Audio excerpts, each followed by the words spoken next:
विधानसभा अध्यक्ष वासुदेव देवनानी ने इस पर बड़ा बयान दिया है।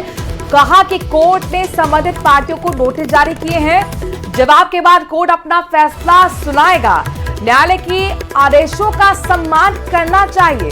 सुनिए वासुदेव देवनानी क्या कह रहे हैं। दरगाह को लेकर के जो विषय चल रहा है उसमें कोर्ट ने संबंधित पार्टियों को नोटिस इशू किए हैं। उनके जवाब के आधार पर कोर्ट अपना निर्णय करेगी। सबको कोर्ट के निर्णयों का इंतज़ार भी करना चाहिए और सम्मान भी करना चाहिए, और जिसके आधार पर कोई भी व्यक्ति इस पे राजनीति न करे, क्योंकि यह देश और समाज के साथ जुड़ा हुआ विषय है।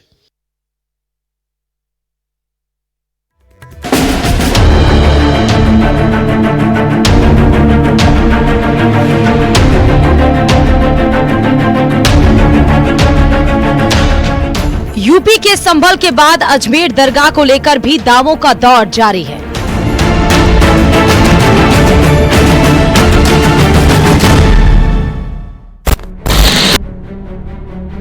एक और जहां हिंदू पक्ष दरगाह से पहले यहां मंदिर होने का दावा कर रहा है, वहीं दूसरा पक्ष इस बात को नकार रहा है।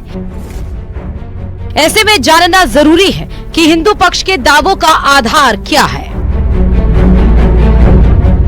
दरअसल हिंदू पक्ष ने अपने दावों में 1911 में लिखी गई हरविलास शारदा की किताब हिस्टोरिकल एंड डिस्क्रिप्टिव का जिक्र किया है। 168 पन्नों की इस किताब में दरगाह ख्वाजा मोइनुद्दीन चिश्ती नाम से एक पूरा चैप्टर है। इस ग्राफिक्स के पेज नंबर 93 पे लिखा है कि दरगाह के बुलंद दरवाजे की उत्तरी तरफ तीसरी मंजिल पर छतरी है। वह किसी हिंदू इमारत के हिस्से से बनी है। दरवाजे पर बनी छतरी की सतह पर खूबसूरत नक्काशी को चूने और रंग पुताई से भर दिया गया।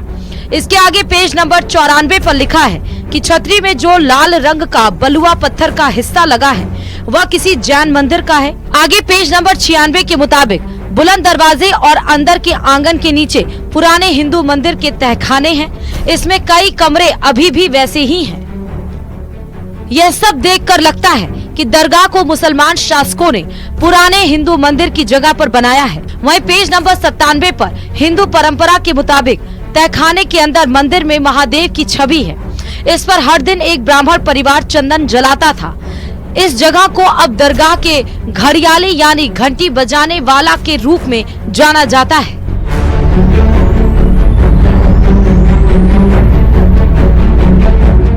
अब इस मामले को लेकर दरगाह दीवान जैनुअल आबेदीन ने प्रेस कॉन्फ्रेंस की, जिसमें उन्होंने दावा किया दरगाह के नीचे कोई मंदिर नहीं था, पहले यहाँ मैदान हुआ करता था। वहीं अंजुमन दरगाह कमेटी सचिव ने कहा कि किसी भी धार्मिक स्थान पर वाद लगा देना ठीक नहीं है।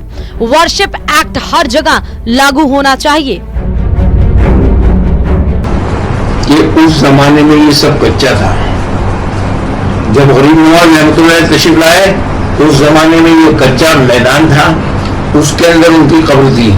अब साइकोलॉजी पॉइंट ऑफ व्यू से आप खुद अंदाजा लगा सकते हैं कि जहां पर कब्र होगी और वो भी कच्ची, 150 साल तक आपका मजार कच्चा रहा, बिल्कुल भी वहां कोई पक्का कंस्ट्रक्शन नहीं था, तो उसके नीचे टेम्पल कहां से आ गया भाई।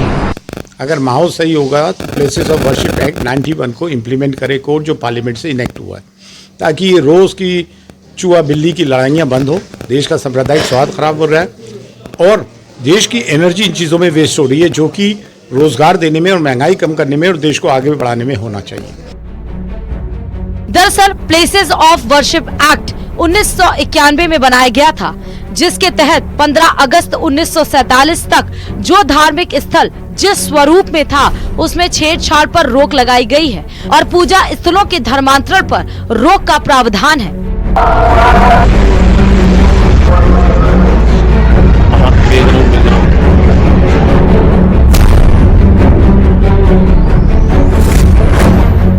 दावों का दौर जारी है। वहीं अजमेर शरीफ दरगाह को शिव मंदिर बताने वाली याचिका को मंजूर करने के बाद कोर्ट ने दरगाह कमेटी, अल्पसंख्यक मंत्रालय और एएसआई को नोटिस जारी कर जवाब मांगा है। देखना है आगे क्या होता है।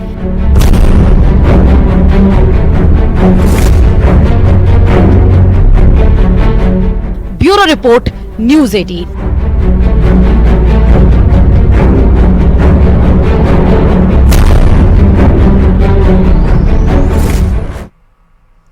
इस बीच अलवर से बड़ी खबर आ रही है, जहां पर छात्राओं से मारपीट के मामले में बड़ा एक्शन लिया गया है। शिक्षा विभाग ने शिक्षिका सोनल मिश्रा को निलंबित कर दिया है।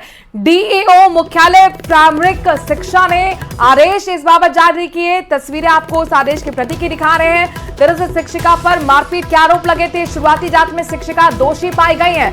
न्यूज 18 राजस्थान की खबर का एक बार फिर असर देखने को मिला। दरअसल आपके पसंदीदा चैनल ने इस खबर को प्रमुखता से दिखाया, जहां पर अलवर में छात्राओं के साथ मारपीट हुई थी। रोते बिलखते हुए कैमरे पर उन्होंने कई बातें कही। शिक्षा विभाग ने अब इस मामले को गंभीरता से लेते हुए बड़ा एक्शन लिया। शिक्षिका जो कि आरोपी शिक्षिका है सोनल मिश्रा को निलंबित कर दिया गया है। डीईओ मुख्यालय प्रारंभिक शिक्षिका ने ये जो आदेश जारी किए हैं, शिक्षा विभाग की तरफ से जो आदेश जारी हुए हैं उसकी प्रति भी आपको हम दिखा रहे हैं। इसी शिक्षिका पर मारपीट के आरोप लगे, जिसमें शुरुआती जांच में शिक्षिका को दोषी भी पाया गया। खबर धौलपुर से, यहां पर सैपा उपखंड क्षेत्र के परौआ गांव निवासी कुछ लोग विद्युत विभाग के खिलाफ लगातार आवाज बुलंद कर रहे हैं। विभाग की मनमानी का शिकार चूंकि बने हुए हैं।